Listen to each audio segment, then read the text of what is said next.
This is George Flinn with Your American Dreams. YourAmericanDreams.com.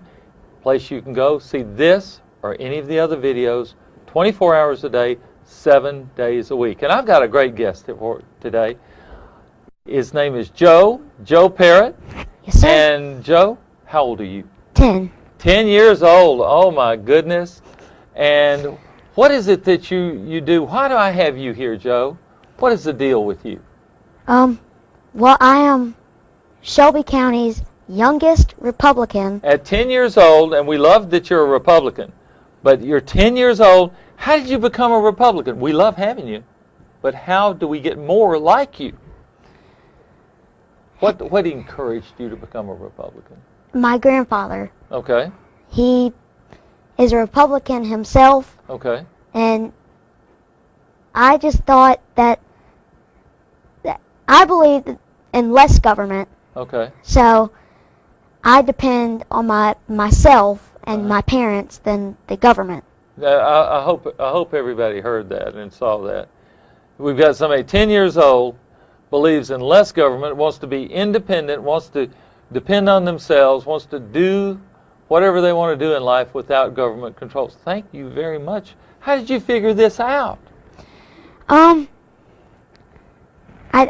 You just got it from your grandfather? I just got it from my grandfather. Okay, and where are you in school now? I'm in 5th grade. 5th grade, and where do you go to school? Oak Forest Elementary. Oak Forest Elementary, 5th grade. That's Fifth the grade. hard grade, isn't it? It can be hard from time to time. Really?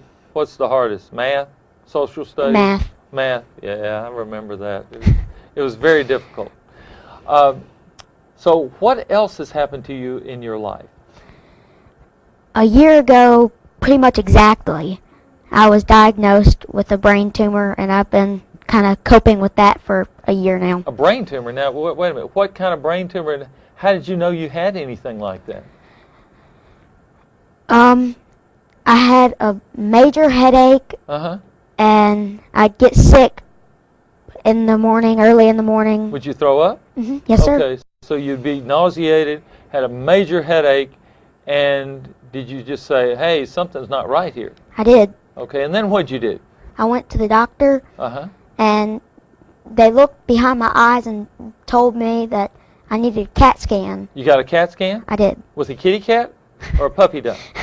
I'm just kidding you. You know that. Yeah. You had a CAT scan, and did that hurt?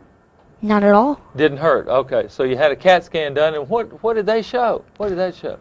Well, it showed that my left ventricle was full of spinal fluid. Yeah, you do realize you're 10 years old and you're taking my job away from me. That's my job, and I'm supposed to say these big words like that. So your ventricular system was extra full of spinal fluid. Extra full.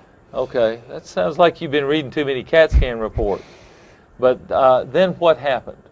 Well, an hour later after my CAT scan, the doctor that I saw called me back, and from the second she called, we knew something was up. Okay.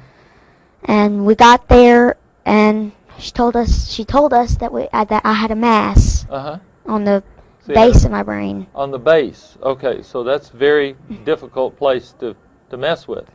All right, so you've got a mass on the base of your brain. You had a CAT scan. You figured it out. What next? I went to my grandmother's house, and the first thing I did when I got there was got on that phone and called my pastor, Brother Dave. Okay, and where do you go to church? Asbury United Methodist Church. Methodist Church, okay. And you called Brother Dave, and what did you say to him?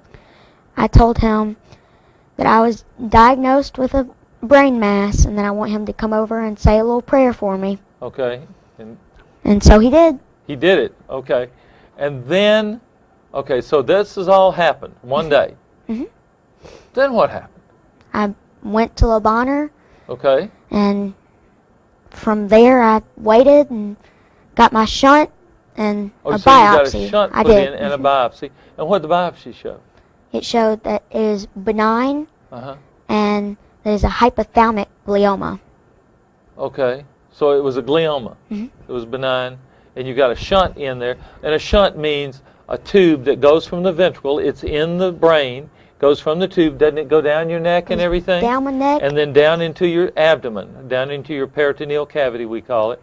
And that helps decrease the pressure behind your eyes and decrease the pressure in the ventricular system. Is that about right? Yes, sir. Okay, because, you know, I'm just sort of a layman on this. I'm kidding you. I'm a real doctor, but I do appreciate the fact that you know so much about your illness and your disease that's going on.